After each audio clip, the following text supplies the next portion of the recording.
They called me a thief at my billionaire grandfather's will, reading right there in front of everyone who ever pretended to love me. My cousin Brittany stood up first, designer heels planted like she owned the room. "Sophia doesn't deserve a penny," she announced, pointing at me as if I was something sticky on the bottom of her shoe. My father didn't stop her. He nodded. Whispers snapped through the mansion's library like dry branches. My aunt clutched her pearls. My brother stared at the floor. And then the word hit me sharp, humiliating, final: thief. I didn't even get to defend myself before the attorney, Mr. Caldwell, calmly closed the folder and said, "Your grandfather expected this." He turned his laptop toward the big screen. And in that instant, the air changed, like the whole family realized the same terrifying truth at the same time. Because the camera was already rolling. My grandfather's mansion had a way of making you feel small even if you'd grown up inside it. The day of the will reading, the library looked like it belonged in a museum. Walnut shelves, old-world globes, leather chairs no one sat in unless a lawyer told them to. A fire crackled softly, more for atmosphere than warmth. Outside, the winter sun sat low and pale, shining through tall windows like it was afraid to touch anything. Everyone was dressed like grief had a dress code. Brittany wore black, but it was the kind of black that came with a brand name and a confident smirk. My Aunt Diane kept dabbing at her eyes with a tissue that never seemed to get wet. My father, Mark, sat at the head of the seating arrangement like he was already practicing ownership. And me? I sat in the corner chair Mr. Caldwell had indicated, hands folded tightly in my lap so no one would see them shaking. I hadn't been back here since the funeral. Back then, people hugged me and said, "He loved you," but the words slid off them like oil. Because in my family, love wasn't a feeling. It was a currency, and everyone wanted to know the exchange rate. Mr. Caldwell set his briefcase on the desk. He looked neutral, not cold, not kind, professional, like a man trained to keep his face steady while families fall apart. "Before we begin," he said, "Mr. Richard Hale asked that I remind you of something." Brittany's lips twitched. "Oh, here we go." Mr. Caldwell didn't take the bait. He asked me to say, "I see what you do when you think no one is watching." My throat tightened. My brother Ethan shifted, like he'd heard that sentence and suddenly remembered every time he'd lied to Grandpa about visiting. Diane laughed too brightly. "That sounds like Richard. Always dramatic." My father leaned back. "Let's not waste time, Caldwell. We're all busy." Busy grieving? Busy fighting? Busy calculating? I stared at the ceiling, willing myself to stay calm. Because the truth was, I was already tired. Tired of being the one who showed up. Tired of being the one who answered Grandpa's late-night calls when his hands shook too much to open a pill bottle. Tired of being the only person in this room who knew what his laugh sounded like when no one was trying to impress him. Mr. Caldwell opened the folder anyway. "I am going to read Mr. Hale's last will and testament," he began. And the room leaned forward as one body, like a pack of wolves hearing a gate click open. I swallowed. I told myself, whatever happens, stay steady. But I didn't know that within minutes they'd try to bury me with a single word, and I didn't know my grandfather had planned for exactly that. If you only saw my family at funerals and weddings, you'd think we were close, that we loved each other fiercely, that we were the kind of family people envied. But I knew the truth. My grandfather, Richard Hale, didn't just have money, he had power. The kind that made people return calls instantly. The kind that made local politicians suddenly free for dinner. The kind that made my relatives orbit him like planets desperate for heat. After Grandma passed, Grandpa got quieter. Not weaker, just quieter. Like he'd stopped wasting words on people who didn't deserve them. That's when I started visiting every Sunday. At first, it was small things. Grocery runs, sorting mail, teaching him how to use video calls so he could see my face without having to pretend he understood the buttons. Then it became bigger things. "Can you read this email? Can you tell me what this form means? Can you sit with me for a minute? The house feels too large today." I wasn't there for money. I was there because he was my grandfather, and I loved him. But to Brittany? To Diane? To my father? My devotion looked like strategy. Brittany used to sweep in twice a year Christmas, and Grandpa's birthday, always carrying an expensive gift bag and always leaving before dessert. She'd kiss his cheek like she was collecting evidence of affection. "Love you, Grandpa," she'd sing, then glance at her phone. Ugh, traffic downtown is going to be a nightmare. It is about the said. My Aunt Diane visited when she needed something, usually a signature. My father? My father visited when there were witnesses. He'd sit in Grandpa's study, voice warm and rehearsed. Dad, you know I'm here for you. Then Grandpa would mention a charity project or an investment opportunity, and my father's eyes would light up like he'd spotted a loophole. Yeah, he'd say, leaning in. Let's talk numbers. And Grandpa would look at me, just a quick glance that said, "You see it too, don't you?" I did. The last time I saw Grandpa alive, he was in his favorite chair by the window, wearing that old gray sweater Grandma used to tease him about. His hands looked thinner than I remembered, but his eyes were sharp. "Soph," he said, patting the armrest. "Sit." I sat. He studied my face like he was memorizing it. "They'll behave at the will reading," he said. I laughed, thinking he was joking. "Sure they will." He didn't laugh back. Then he said softly, "People don't become greedy after someone dies. They just stop pretending." I felt my stomach dip. "Grandpa, don't..." He lifted a hand. "Promise me something, anything. When they come for you," he said, voice calm as glass, "don't fight them in the way they want. Don't scream, don't beg, don't plead." I frowned. "Why would they come for me?" His gaze didn't move. "Because you're the one who was here. And in their minds, that means you must have taken something." I opened my mouth. He leaned closer, barely a whisper. "Let the truth do the talking." I remember thinking, he's tired, he's imagining problems. But on the day of the will reading, sitting in that library full of polished wood and polished smiles, I realized my grandfather wasn't imagining anything. He was predicting, and he was preparing. Mr. Caldwell adjusted his glasses and began. "To my son, Mark Hale." My father straightened, shoulders back, like the words were applause. "I leave the sum of $200,000 and my father's pocket watch." My father blinked. "200?" Brittany's head snapped toward him, eyes narrowed. Diane's lips parted slightly. Ethan's brows lifted. My father tried to smile. "That's generous," Mr. Caldwell continued before anyone could argue. "To my daughter, Diane Hale." My aunt inhaled sharply. "I leave my Aspen cabin for her personal use for 5 years, at which point it will be sold and the proceeds placed into the Hale Community Trust." Diane's face froze, like her skin couldn't decide between outrage and panic. 5 years?" she repeated too loudly. Mr. Caldwell's pen paused over the paper. "Yes." He moved on. "To my grandson, Ethan Hale." Ethan sat up, hopeful. "I leave $30,000 and my record collection, on the condition that he completes his degree and maintains employment for 12 consecutive months." Ethan's mouth opened, then closed. He wasn't offended, he was exposed. My cousin Brittany kept tapping her nails against her clutch. Tap, tap, tap, like time was something she owned. Mr. Caldwell flipped a page. "To my granddaughter, Brittany Hale." Brittany lifted her chin, a smile already forming. "I leave $10,000 and 1 bronze horse statue from my office." The smile fell clean off her face. "What?" Brittany squeaked. 10,000? Is that a typo?" My father's nostrils flared. Diane hissed. "Richard." "Mr." Caldwell didn't flinch. "Please allow me to continue." Brittany's cheeks flushed. "That's insulting." Mr. Caldwell turned another page. "The remainder of my estate." The room held its breath. "Including my primary residence, all remaining financial assets, and the contents of my private security vault." My heartbeat thudded in my throat. "Will be left to..." Brittany shot to her feet so fast her chair scraped the floor. "No," she said, voice sharp. "Before you say it, everyone needs to hear the truth." My father didn't tell her to sit. He watched her like a man watching a tool he planned to use. Brittany pointed at me, arm stiff. "Sophia doesn't deserve a penny." Diane gasped theatrically. "Brittany, honey." "No," Brittany snapped. "I'm done pretending. We all know what's been happening." Mr. Caldwell's eyes lifted. Calm, patient, like he'd been waiting for this exact moment. Brittany's voice rose. "Grandpa's things started disappearing months ago. The diamond cufflinks, the watch collection, that signed baseball. And guess who was here every single week?" Her finger didn't move.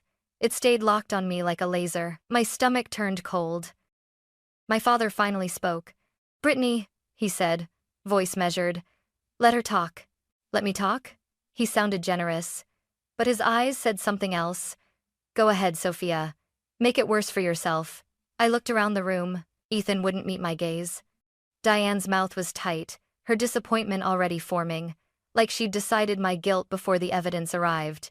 Brittany's smile sharpened. She had access. She had passwords. She had time alone with him. And if you case supprivating the breasts, my hands clenched in my lap. I forced my voice steady. "That's not true." Brittany laughed. "Oh, please. You're a scholarship girl who married into nothing and teaches what? Middle school? You really expect us to believe you didn't see an opportunity?" The insult landed, hot and humiliating. My father's voice came again, softer. "Sophia, did you take anything from your grandfather?" It wasn't a question. It was a trap, and the room leaned in to watch me fall into it. I stared at my father like I didn't recognize him. "Dad," I said carefully. "You know me." He didn't answer. Brittany crossed her arms. "Say it louder. Tell everyone you didn't take anything." My Aunt Diane stood, shaking her head like she was devastated. "Sophia, sweetheart, if you made a mistake, now is the time to confess." Confess. Like the word itself could make the lie real. I felt my cheeks burn. "I didn't take anything. I helped Grandpa. That's all." Brittany scoffed. "Right, you helped." Then she turned to the room like she was presenting a case. "Let's be logical. Grandpa kept valuables in the house. Items started disappearing. Who had consistent access? Sophia." My father nodded slowly. "It's concerning." "Concerning?" I echoed, a bitter laugh threatening to escape. "That's your word? Concerning?" Ethan finally spoke, voice uncertain. "Soph, did Grandpa ever give you something? Like permission to take anything?" I stared at him. "No. And even if he did, why are you asking like I'm guilty?" He flinched. "I'm just trying to understand." Diane sighed, hands clasped. "Sweetheart, this isn't personal. It's about the estate. If items are missing, it affects everyone." There it was. Not grief, not trust, not family. The estate? Brittany tilted her head. "Also, funny thing. Someone from my friend group said they saw you at an upscale pawn shop." My heart dropped. I had been there once because my grandfather asked me to help him appraise a few items for insurance. We'd gone together. He'd laughed the whole time, teasing the appraiser's bow tie. But in this room, with Brittany's eyes gleaming, the truth didn't sound clean. It sounded like an excuse. My father's jaw tightened. "A pawn shop?" "Dad," I said sharply. "Grandpa was with me." Brittany pounced. "Oh, sure. Convenient. Grandpa was with you. Can he confirm that now?" Silence slammed down. I felt something in me crack, not loudly, not dramatically, but like a small internal collapse. Because I realized they weren't confused. They weren't investigating. They were deciding. Mr. Caldwell remained still, watching it unfold as if he were taking notes for a larger plan. Brittany took another step forward. "She doesn't deserve a penny," she repeated, louder. "And if Grandpa left her anything, we contest the will. We argue he was manipulated." Diane gasped. "Manipulated? Richard? Impossible." My father's voice was calm. "People deteriorate in the end, Diane." I whipped my head toward him. He was sharp. My father raised his eyebrows. "Was he? Or were you influencing him?" I stared at him, stunned.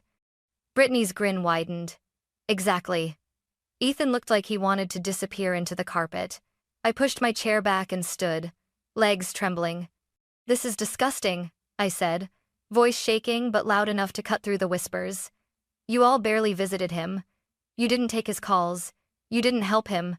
And now you stand here calling me," Brittany interrupted, almost delighted. "A thief." The word hit again, heavier this time because it came with a chorus of nods. Diane pressed her lips together. "Sophia, if you return what you took, I didn't take anything." My voice snapped, louder than I intended. The room went still, then immediately shifted into judgment, like my raised voice was proof of guilt. Brittany's eyes glittered. "See? Defensive." My father's tone softened, falsely compassionate. Sophia, we can handle this quietly if you cooperate, quietly. Like he was offering mercy. Like he wasn't the one holding the knife of accusation. I felt my hands shaking. I forced them still. Then Mr. Caldwell raised one hand slowly, deliberately. The room obeyed him without realizing it. Enough, he said. His voice was not loud. It didn't need to be. It carried authority built over decades, authority my grandfather had trusted. Everyone looked at him. Brittany folded her arms. Finally, tell her she's not getting anything. Mr. Caldwell's eyes flicked to her, then to my father, then around the room. I was instructed, he said calmly, to allow this to happen. My stomach tightened. My father narrowed his eyes. What do you mean? Mr. Caldwell closed the will folder carefully. Then he said the sentence that made the room feel suddenly colder. Your grandfather expected this. The shift was immediate. It wasn't just the words. It was the way Mr. Caldwell said them, like he wasn't surprised, like he'd been standing in the rain for hours waiting for the storm to finally arrive. Brittany laughed, but it came out brittle. Okay, and? Grandpa expected us to call out a thief? Mr. Caldwell didn't answer her right away. He opened his briefcase and pulled out a sleek laptop that looked almost insulting among the antique furniture. Diane blinked rapidly. What is that for? Mr. Caldwell set the laptop down and connected it to the large screen mounted above the fireplace installed last year, ironically, at my father's insistence. He needs modern technology, my father had said back then, like he was doing Grandpa a favor. Now my father stared at the cables with a look that wasn't curiosity. It was fear. I felt my pulse hammering. Mr. Caldwell? He glanced at me, and for the first time that day, his expression softened. Sophia, he said gently, your grandfather asked me to tell you. You did exactly what you were supposed to do. I swallowed. What does that mean? Brittany snapped. Don't talk to her like she's a victim. My father's voice sharpened. Caldwell, are you saying my father left instructions about this? Mr. Caldwell's fingers moved across the keyboard. Yes. The screen lit up with a folder labeled Hale Evidence Archive. A strange sound came from the room, someone inhaling too fast. Diane's hand flew to her mouth. Brittany leaned forward, eyes narrowing. What is that? Mr. Caldwell clicked, and the folder opened. Inside were dozens of files, each labeled with dates and times. My father stood. Hold on. Are you recording people in this house? Mr. Caldwell's voice stayed calm. Your father recorded his own property. Perfectly legal. Brittany's voice rose. That's an invasion. Mr. Caldwell looked at her. Mr. Hale suspected he was being robbed. Silence. The word robbed landed like a heavy book dropped onto a table. Brittany's cheeks drained of color, then flushed again. That doesn't mean anything. He was paranoid. Old people get paranoid. My father's gaze snapped to Brittany. Stop talking. Brittany's mouth opened, then shut. For the first time, she looked uncertain. Mr. Caldwell turned back to the will folder and read, slowly, clearly. The remainder of my estate will be left to the person who helped me expose the thief, and who showed up when the rest of you only showed interest. Brittany scoffed. Cryptic nonsense. Mr. Caldwell's eyes lifted. Not cryptic, precise. He clicked a file. The screen switched to black, then to a camera angle of the mansion's hallway, wide, clear, time-stamped. My throat tightened as I recognized the view. That was the hallway outside my grandfather's private study. Mr. Caldwell said, this footage is from 3 months ago. Tuesday, 2:18 p.m. Tuesday. I would have been at school, teaching. On the screen, the front door opened, and Brittany walked in. Not in a holiday outfit, not dressed for a family visit. She moved fast, head down, hood up, like someone entering a place they didn't want to be seen. Diane gasped, a small, strangled sound. Brittany's voice cracked. That's not... The camera angle switched to another room, my grandfather's study. Brittany moved with practiced confidence. She went straight to the safe behind the painting, something I didn't even know existed until Grandpa showed me in the final weeks. She opened it with a code she should not have had. My father's face went rigid. How did she... Brittany spun toward him, desperate. Dad. He ignored her. Eyes locked on the screen. On the video, Brittany pulled out a velvet pouch. She dumped the contents on the desk: watches, cufflinks, a gold pen my grandfather once said was worth more trouble than it's worth. She didn't hesitate. She didn't look around. She swept them into her bag like she'd done it before. My stomach turned. Not because I was shocked, though I was, but because I remembered Brittany's voice in this very room calling me a thief with such confidence. Because she wasn't guessing. She was projecting. Mr. Caldwell paused the video. The room was so silent I could hear the fire pop. Brittany's voice came out thin. Grandpa gave me permission. Diane's eyes widened. Did he? Brittany's gaze darted. He said I could borrow things. Mr. Caldwell clicked another file. This time, the camera showed Brittany in a jewelry store security footage from a partner business, time-stamped, legal watermark in the corner. She set the cufflinks on the counter. The clerk opened a drawer of cash. Brittany signed a form and took the money. My father whispered, almost to himself, "Oh my God." I stared at the screen, numb. The humiliation I'd felt minutes ago turned into something else, heat rising in my chest, like anger finally finding oxygen. Brittany backed away from the screen, shaking her head rapidly. This is out of context. Mr. Caldwell's voice was steady. There is more. My father snapped. How much? Mr. Caldwell looked at him. We'll get there. He clicked another file. The screen now showed the kitchen, my grandfather's kitchen, where I used to make tea for him and listen to his stories.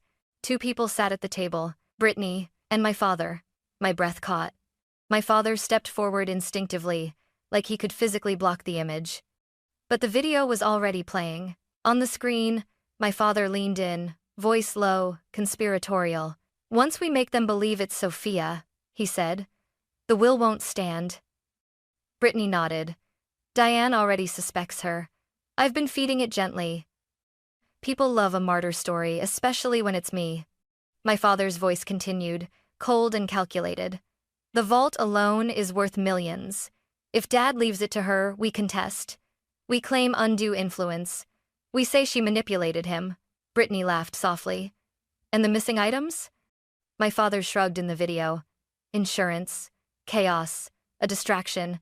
Everyone will focus on Sophia defending herself instead of asking why things were missing in the first place. My body went still. I couldn't breathe. On the screen, Brittany sipped coffee like she wasn't planning to destroy me. What about Ethan? She asked. My father smirked.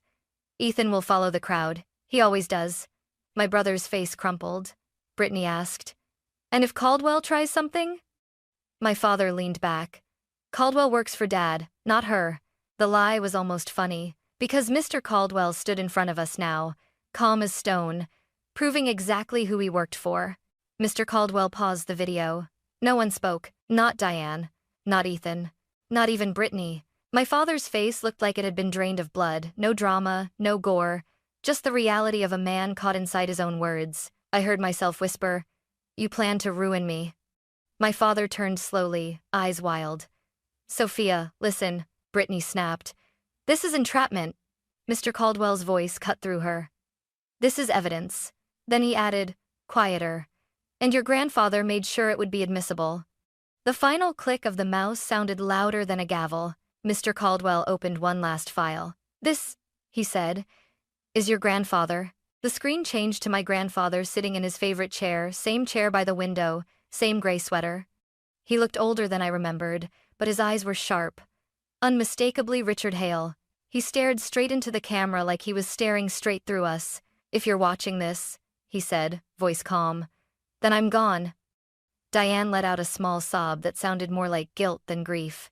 My grandfather continued, "I want to start with something simple. I loved my family. I loved you all. But love does not excuse betrayal." Brittany's knees seemed to wobble. She gripped the back of a chair. My father's jaw clenched so tight I could see the muscle jump. Grandpa's gaze didn't waver. "For months, items have disappeared from my home. I knew who took them." Brittany shook her head. "No." Grandpa raised a hand in the video, as if he could silence her across time. "And I knew what you planned to do next," he said. My throat tightened. He turned his eyes slightly, like he was looking at me. "Sophia," he said softly, and I felt something in my chest break open. "You showed up." My eyes burned. "You showed up when I was lonely, when I was frustrated, When I was learning how to live in a world that moves faster than an old man's hands. A small smile flickered on his face. You never asked me for money. You never asked me for favors. You asked me if I'd eaten. You asked me if I'd slept. You asked me if I wanted tea. He paused, breath steady. That's why you will have what you need to build the life you told me you dreamed about. I heard Brittany whisper, frantic. He can't. Grandpa's voice sharpened. To the ones who took from me, he said, and then tried to take something worse. Sophia's reputation, hear me clearly.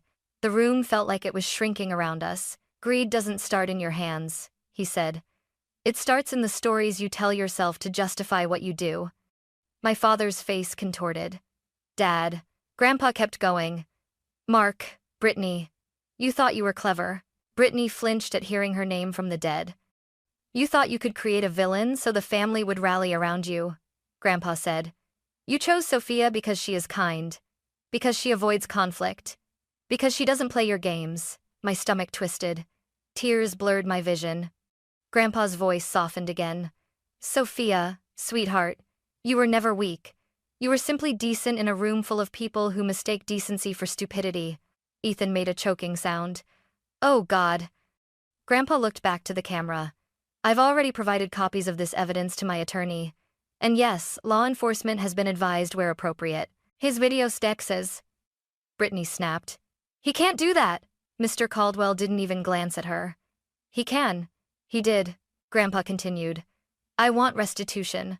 I want accountability. But I don't want this family destroyed by screaming and cruelty. He paused. I want the truth. Clean, clear, unavoidable. He leaned forward slightly, eyes narrowing with that familiar look, the one that used to silence a room full of executives. So here is what will happen. My heart pounded. The person who returns what was taken, cooperates with the investigation, and makes genuine amends, will be spared the harshest consequences available. Brittany's breath hitched, like she'd been handed a lifeline and was afraid to grab it. Grandpa's voice stayed firm. The person who denies, threatens, or attempts retaliation will meet the full weight of the law. Retaliation. My skin prickled, because even now, even with evidence on the screen, I could feel my father's anger like heat. Grandpa's expression softened again. Sophia will receive the estate, including the mansion, the financial assets, and the private vault. She will also receive my legal team's support to ensure she is protected. This is not charity. This is justice. Diane collapsed back into her seat, whispering, Richard. Grandpa's eyes held the camera. To the rest of you. If you want to be in Sophia's life, you will show up. Not with demands. Not with excuses. With effort. Then he smiled small, almost mischievous. One last thing, he said. Sophia. My breath caught.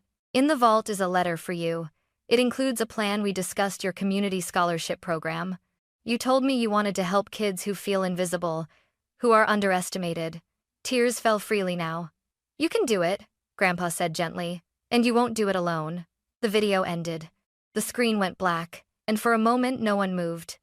Brittany's voice broke the silence, thin and furious. This is insane. I'll sue. My father rounded on Mr. Caldwell. You're going to hand everything to her? Over a video? Mr. Caldwell's tone remained neutral. Over evidence. Over a will. Over the law. Then he added, looking directly at my father, and over your own recorded confession. My father's eyes snapped to me. I expected hatred. But what I saw was panic because he knew the game was over. And suddenly, for the first time in my life, I wasn't the one trapped. He was. The next minutes felt unreal, like the world had slowed down to force every consequence to land properly. Mr. Caldwell closed the laptop with a quiet click. I'm going to be very clear, he said. This is not a family debate. This is a legal matter. Brittany took a step forward, voice high. You can't just... Yes, Mr. Caldwell said calmly. I can. He pulled out another document thicker than the others. Mr. Hale's will contains a morality clause, he explained. Any beneficiary who steals from him, conspires to commit fraud, or attempts to frame another beneficiary forfeits their inheritance. 8. Diane stared at her hands, shaking. Mark, tell me this is a misunderstanding. My father swallowed. Diane, shut up. Ethan flinched at the harshness. Brittany's face twisted. Fine. Fine. I'll return it. I'll return everything. Just don't call the police. Mr. Caldwell nodded once. Cooperation will be noted.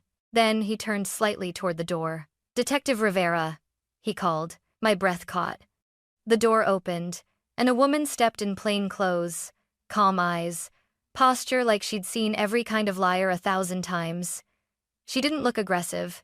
She looked prepared. Brittany staggered back. You had her waiting outside? Mr. Caldwell's voice was steady. Your grandfather did. Detective Rivera glanced around the room, taking in the faces. I'm not here to create a scene, she said evenly.